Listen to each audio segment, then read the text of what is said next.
참된 그리스도인이라면 누구나 자신에게 새로운 성품, 곧 거듭남, 중생이 필요하다는 사실을 깨닫습니다. 참된 그리스도인은 용서받고 보다 선한 삶을 살기로 작정하는 것만으로는 부족하다고 생각합니다. 그는 자신이 새로 태어나야 하며 하나님께서 자신의 영혼 깊은 곳을 만져주시지 않으면 영영 버림받는 존재가 된다고 생각합니다. 자신이 다시 태어나야 하며 새롭게 창조되어야 함을 깨닫습니다. 그러나 육에 속한 사람, 육신적이고 거듭나지 못한 인간의 마음은 거듭남과 중생이라는 위대하고 탁월한 성경적 교리에 반대합니다. 사실 인간이 날 때부터 거듭남의 교리에 반감을 가지는 이유가 뭔지 제게는 커다란 수수께끼입니다. 또한 중생의 교리, 즉 거듭남의 교리에 반대하는 것만큼 인간의 마음이 썩을 대로 썩었다는 것을 보여주는 사례는 없다는 생각도 듭니다. 인간은 태어날 때부터 거듭남의 교리에 대해 뿌리 깊은 반감을 갖고 있습니다. 왜 그럴까요? 답은 쉽게 찾을 수 있습니다. 제가 이 교리를 접했을 때 저 자신이 부패할 대로 부패했기 때문에 거듭나지 않고는 절대로 제 삶을 바로잡을 수 없다는 사실을 추론하게 되었습니다. 그러나 본시 저는 거듭나라는 권고가 마음에 들지 않습니다. 육에 속한 사람은 자신이 100% 성인이 아님을 기꺼이 인정합니다. 하지만 그 사람에게 당신이 썩을 대로 썩었으며 성인 근처에도 못 갈 뿐 아니라 거듭나지 않으면 소망이 없다고 말한다면 그는 인상을 쓰며 대체 나를 어떻게 보고 하는 소리요? 라고 되물을 것입니다. 자신이 모욕당하고 있다는 느낌을 받으며 말입니다. 인간의 원죄와 타락으로 말미암아 진술된 사실로부터 올바로 추론하는 능력을 상실한 것이 분명합니다. 이것이 바로 거듭남의 교리에 함축된 의미입니다. 인간은 너무도 부패해서 거듭나지 않으면 안 된다고 말하는 복음서를 나는 왜 싫어하는가?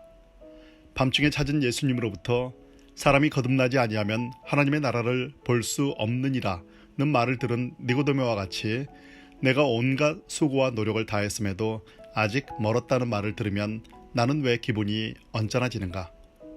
이에 대한 분명한 답은 내가 하나님을 마주 대하고 있음을 깨닫지 못하고 있기 때문입니다.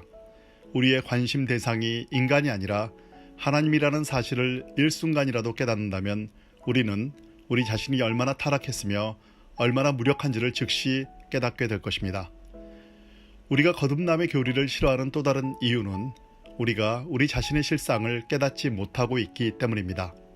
범죄한 다윗은 시편 51편 5절에서 자신의 실상을 내가 죄악 중에서 출생하였으며 어머니가 죄 중에서 나를 잉태하셨나이다 라고 표현했습니다. 자신의 실상을 깨달은 사람은 거듭나지 않으면 안 된다고 말하는 복음을 뿌리치지 않습니다.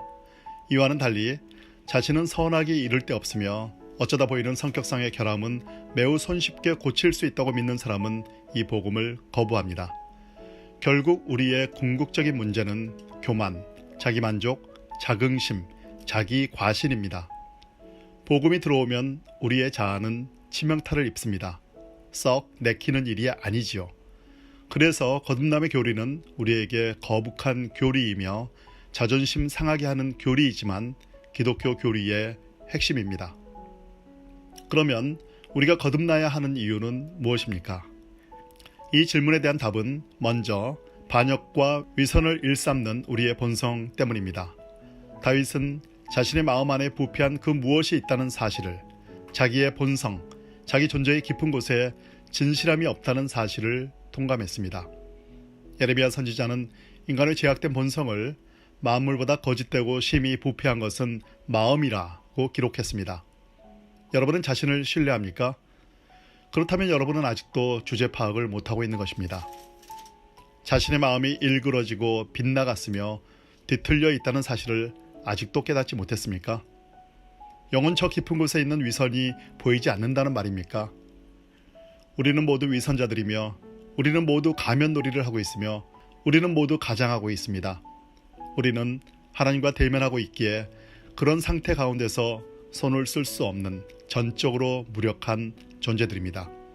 이 공경에서 벗어나며 고통을 피하고 싶은 마음에 우리는 자주 뉘우친다는 말을 합니다.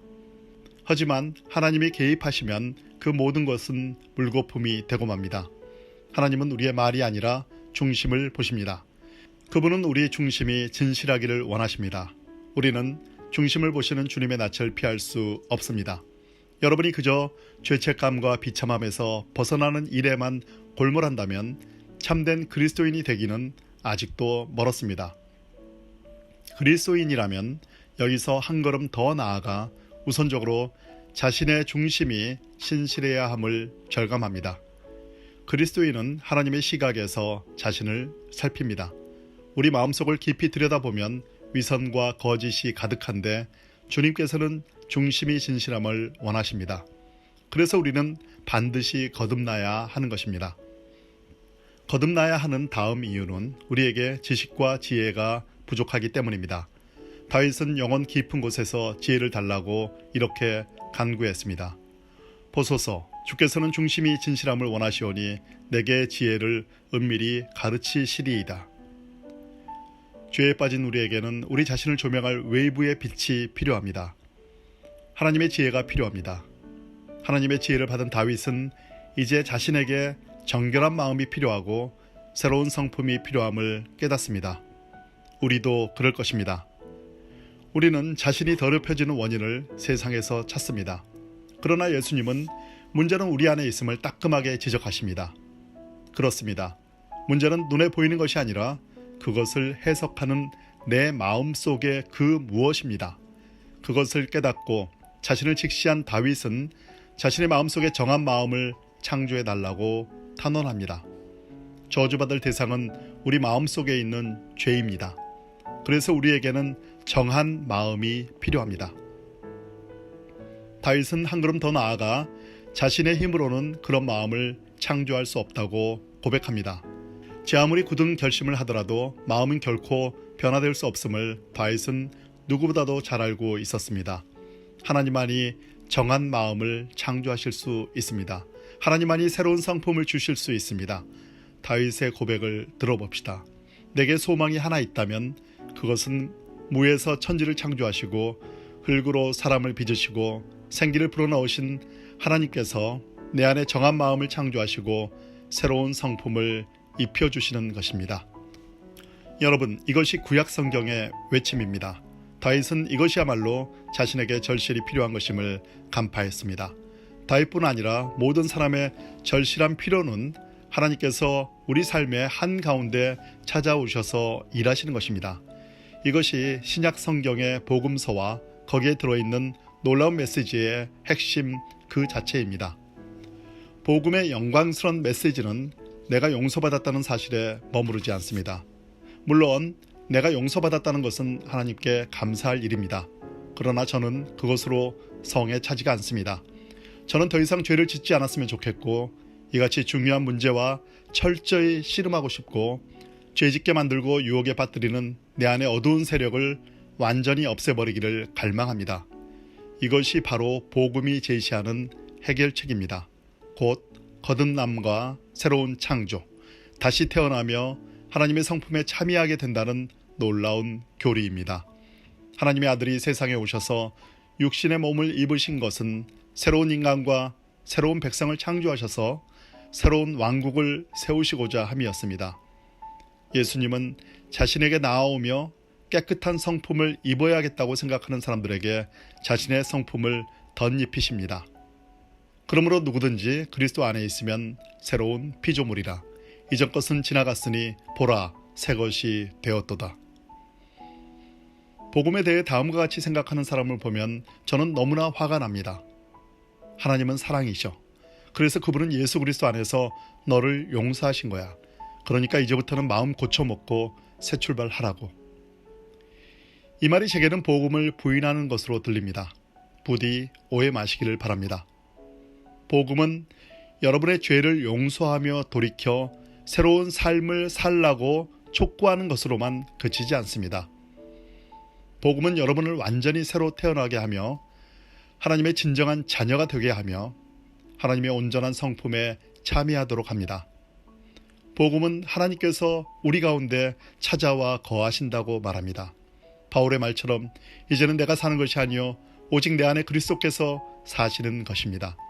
하나님은 여러분을 홀로 내버려 두지 않으셨으며 스스로 삶을 개선하라는 가망 없는 과제를 부여하지도 않으셨습니다. 하나님은 여러분에게 새 생명, 새 출발, 새 시작을 주셨습니다. 여러분은 새로 태어나 새 세상에서 새 힘과 새 소망으로 살아가게 될 것입니다.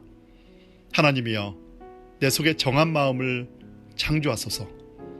진심으로 이렇게 기도하면 누구나 틀림없이 응답받을 것입니다. 예수님은 너는 거듭나야 한다고 말씀하셨습니다. 이것이 오늘 저와 여러분에게 임한 말이 되기를 간절히 바랍니다. 이것보다 더 절박하고 소중한 것이 없습니다.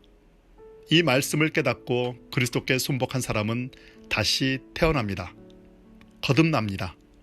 그는 그리스도 안에서 새로운 삶, 곧 하나님이 주시는 삶을 살아냅니다. 하나님께서 문제의 핵심을 해결해 주시기에 그는 자신 안에서 새로운 시각, 새로운 힘, 새로운 소망, 새 사람을 발견하게 됩니다. 이것이 우리의 소망이요, 우리의 구원입니다.